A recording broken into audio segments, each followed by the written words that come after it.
हमारा उद्देश्य किसी की धार्मिक भावनाएं भड़काना नहीं, बल्कि भगत समाज को सही राह दिखाना है। दोस्तों, स्वागत है आप सभी का हमारे YouTube चैनल एमपी फास्ट खबर में। आप सभी देख रहे हैं हमारा प्रोग्राम आध्यात्मिक बड़ी बहस। आप सभी के बीच आज हम दो संतों के आध्यात्मिक विचार लेकर आए हैं। इन आध्यात्मिक विचारों से जानेंगे कि हमें अपने युवा बच्चों की शादी किस परिवार, किस तरह के घरों में करनी चाहिए। जब अनिरुद्धाचार्य जी महाराज जी से उनके एक शिष्य ने उनसे सवाल किया कि महाराज जी, हम अपने बच्चों की शादी किस तरह के घर परिवार में करें, तो इसको लेकर क्या थे अनिरुद्धाचार्य जी महाराज जी के विचार और क्या हैं संत रामपाल जी महाराज जी के विचार, आप सभी के समक्ष हम दोनों संतों के विचार एक एक करके रखने वाले हैं। तो आप सभी को हमें इस वीडियो को अंत तक देखना है और हमें इस वीडियो से संबंधित राय अपनी कमेंट बॉक्स में आप सभी अवश्य दें। तो चलिए करते हैं वीडियो स्टार्ट और सबसे पहले सुनते हैं विचार श्री अनिरुद्धाचार्य जी महाराज जी के। शादी कहाँ करनी चाहिए? पद्म पुराण में लिखा, लड़की के लिए योग्य वर चाहिए। कैसा चाहिए?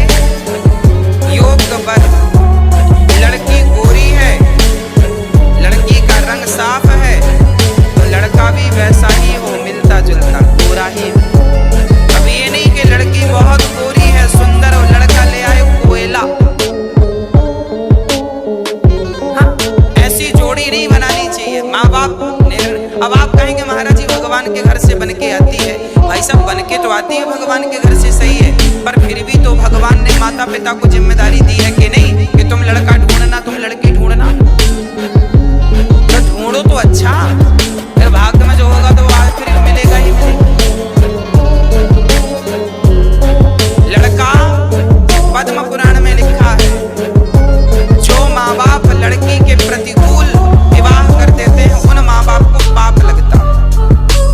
लड़की सुंदर है तो लड़का भी थोड़ा सुंदर लाओ, लड़का सुंदर है तो लड़की भी थोड़ी सुंदर लाओ।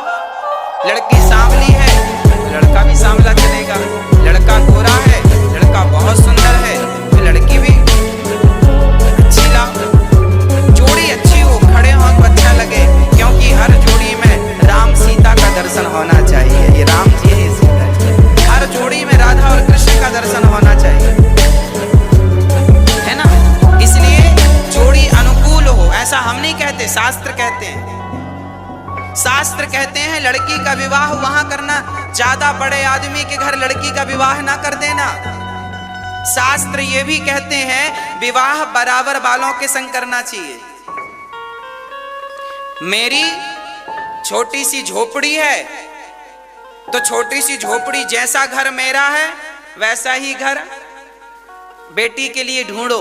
ज्यादा सोने के महल ना ढूंढ लेना, नहीं तो आपकी बेटी वहां जाएगी तो वो लोग ताने मारेंगे। तेने बाप के राज में देखा है कभी? गरीब बाप की बेटी बड़े घर में चली जाती है ना, तो बड़े लोग ताना जरूर मारते हैं। तुमने बाप के घर में देखा है? इसलिए साहब, बड़े लोगों से, बराबर वालों से समझौता संबंध करो, ताकि ये ताना सुनने को ना मिले कि तुमने बाप की राज में। भाई बराबर वाले से करोगे तो वो ये ताना मारेगा नहीं, क्योंकि जो तू खाता है वही हम खा के आए हैं। दर्शकों, अभी आप सभी ने सुने श्री अनिरुद्धाचार्य जी महाराज जी के आध्यात्मिक विचार। आइए अब जानते हैं संत रामपाल जी महाराज जी के आध्यात्मिक विचार।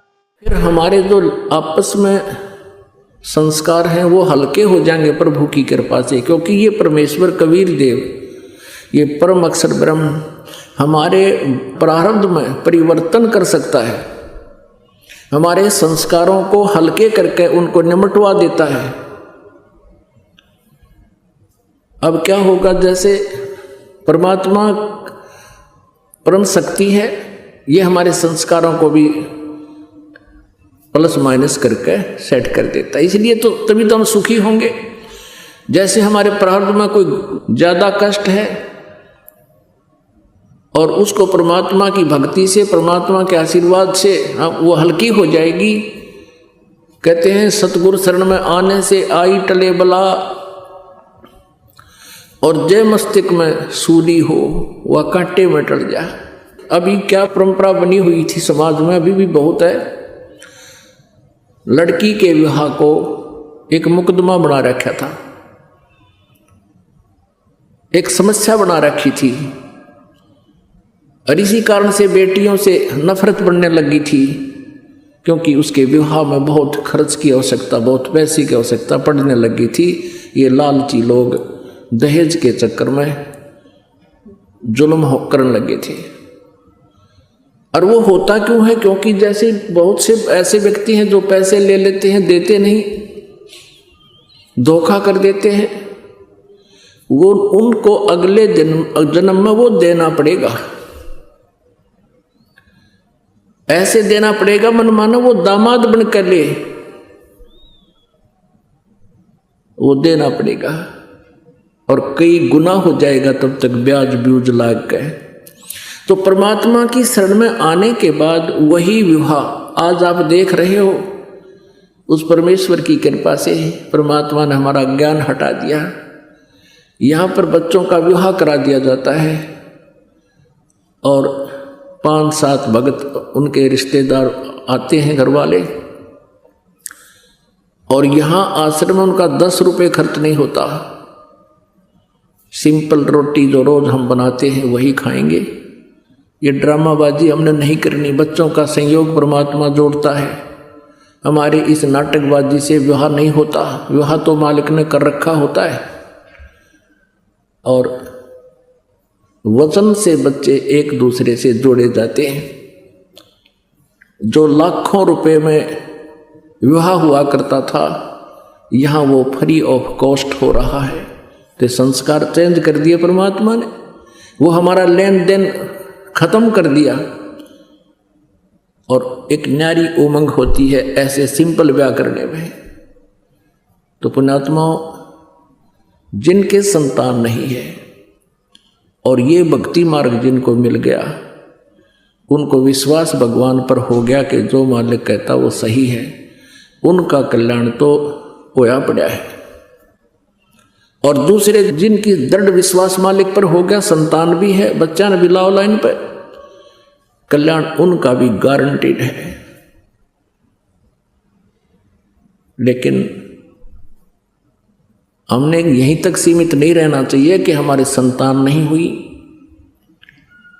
यदि ये मार्ग ना मिलता, और जिन बहन विशेषकर इस बात को सहन नहीं करती, और वो सहन करना चाहें तो संसारिक लोग कोई ना कोई इंजेक्शन जरूर ला दे रोज या तीसरे दिन, या तो कोई पड़ोसन आवेगी पूछेगी एक बहू का कोई बालक नहीं हुआ, 5 वर्ष हो गए ब्याह ने, तो ये कहेंगे कि ना कोई दया नहीं हुई भगवान की, एक जातक तो चाहिए था। अब वो तो इंजेक्शन ला कर चली जा रू पाछे, तो वो पुत्र वधू वो बेटी बहुत देर तक रोती है, सोचती है भगवान मेरे से क्या गलती बन गई,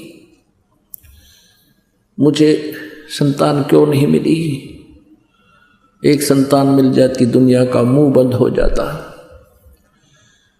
अब यदि ये ज्ञान समझ में आ जाता फिर तो बातें खत्म होगी, कोई कुछ भी बांटो, कहीं जाएगा तो नींद में बांट रहे हैं कहते रहेंगे। और यदि ये मार्ग नहीं मिलता, उन बहनों के साथ क्या बनता है,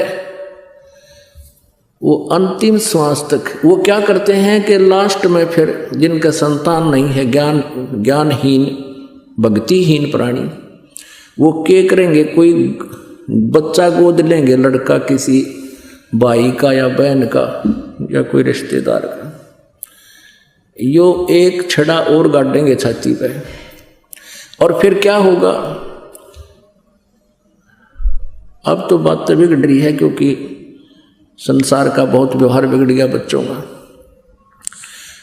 फिर घर में कहा सुनी भी होगी, बच्चे की पुत्र वधू भी होगी, गोद लिए हुए की, फिर बूढ़ा बुढ़िया बैठ कर रोया करेंगे, नो कहे हमारा बेटा होता था कि आज नो कहता मेरे को। वो तो समस्या पैदा करेली गोद लेने वाली तय।